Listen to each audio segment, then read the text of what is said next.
Aloha. Do you ever question yourself where the names of our island streets come from? Well, that's why we have our weekly Aloha Authentic segment to help answer that question and share some mo'olelo behind the streets given names. This month, we visit English named streets, and to start off this month, we visit the island of Maui to start capturing stories from their streets. This week, we bring attention to the sugar plantation era in Hawaii's history. In the ahupua of Paia, in the moku of Hamakuapoko on the island of Maui, lies a street that is named after the most successful sugar planter in the islands. We're talking about Baldwin Avenue, named after Henry Perrine Baldwin. Henry Baldwin, along with Samuel Thomas Alexander, created Alexander and Baldwin, one of the 5 companies nicknamed the Big Five that controlled the sugar industry and associated businesses in Hawaii.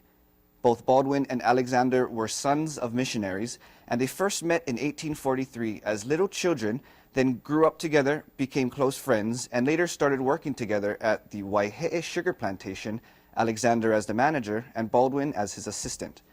In 1870, the two had purchased 571 acres of land and opened Alexander and Baldwin Plantation of Paia, which then led to the official establishment of Alexander and Baldwin Incorporated in 1894. Did you know? Now you do. Wow, interesting. So they grew up together here in Hawaii? Yes, so Baldwin actually was born here in Hawaii. His father was a missionary who came early, and he was a pastor and a physician. I believe it was here on Hawaii, on Oʻahu and Hawaii Island, and then on Maui, where I think he just resided for the remaining of his life. Interesting, I didn't know that. Okay, so who all makes up the Big Five then? Okay, so I can never remember this, so I have a list.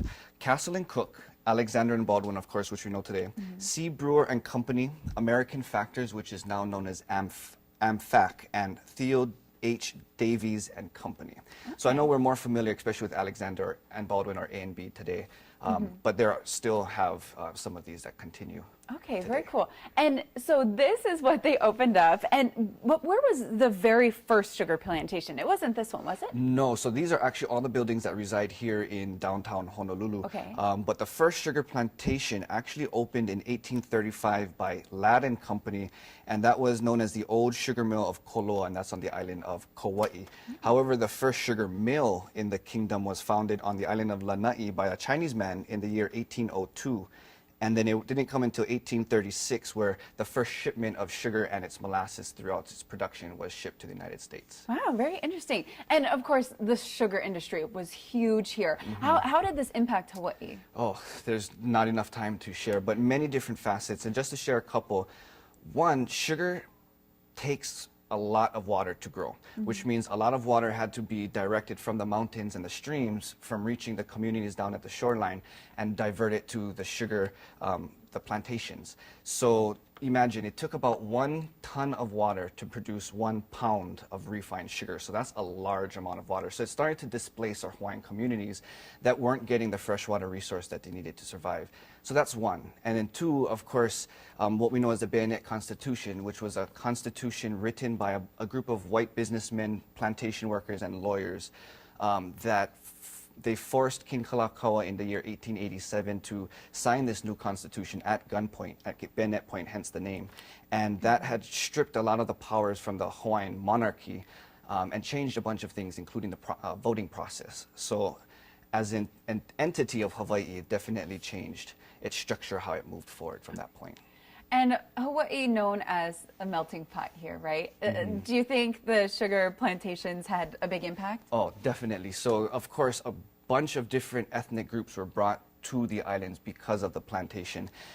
And we'll be speaking with a docent at the Hawaiʻi Plantation Village in our part 2, so stick around, where he'll talk more in detail of what groups of ethnicities were coming to the islands. But of course, you know, from making their life here, settling down, becoming more infused with their islands, it became a local flair tradition. That a lot of things we have today is a result of that, including, you know, spam musubi, saimin, loco moco. All the good. All the good stuff. All right, wonderful. Okay, so again, that's coming up in just a bit. All right, stay tuned. Thanks so much, Kamaka. Thank you, Kelly. Good morning. We're here at Waipahu Plantation Village, and no other place other than Waipahu. But a perfect place to come and check out if you haven't already.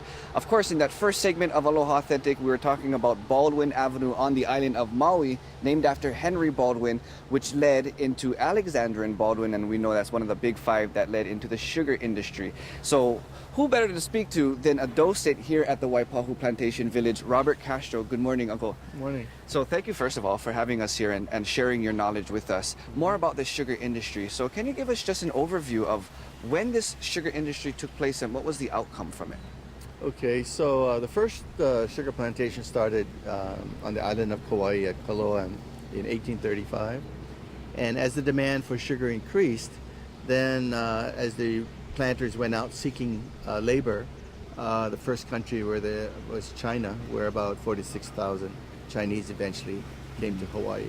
And looking at the conditions there, it was kind of ripe because of all the opium wars and whatnot. People wanted to get away from that. And so you find as each group came, there was something there happening that encouraged people to come to Hawaii. So natural disasters along with like economic problems or so forth, but were there also people who went out and recruited? Oh yeah, the planters actually went out to these various places and recruited people to come to Hawaii. Now, so you mentioned Chinese, who was the first group of people. What other ethnic groups came in its order? Okay, the Japanese came in 1868. They call them the Ganin Mono, which they're celebrating their 150th anniversary right now. There were conflicts between both governments, so it took another 17 years for sustained immigration from Japan. They were the largest group to come to Hawaii as single men. Then the Portuguese in 1878, about 20,000 or so, followed by the Okinawans, who came as part of Japanese immigration. The Puerto Ricans in the latter part of 1900, about 6,000 plus. Koreans in 1903, about 7,000 plus. And the last group, 1906, were the Filipinos.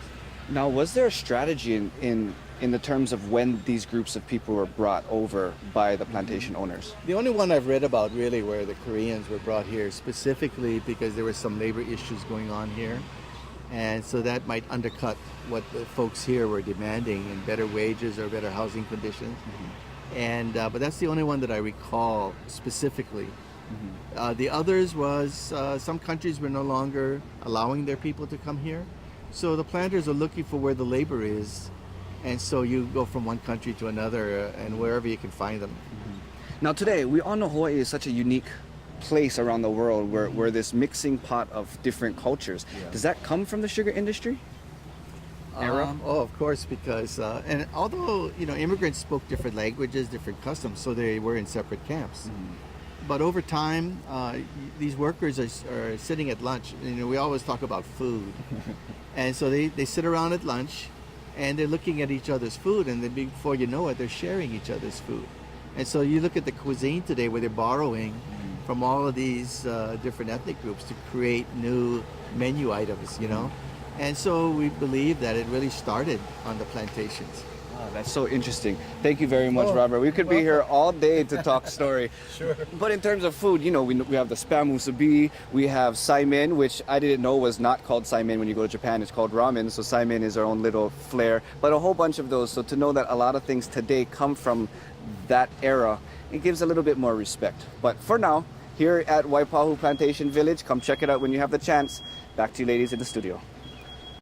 Awesome, interesting. Yeah, definitely check out Hawaii's Plantation Village. That drive to Waipahu, well worth it. It really is like taking a step back in time. A lot of families, including my own family, that's how they came to Hawaii, is they worked on the plantation. Not just an important part of our history, but as Kamaka said, of how we live today. Our food very much started with the plantation days. So go take a drive out to Waipahu. Yeah, it's definitely worth checking out.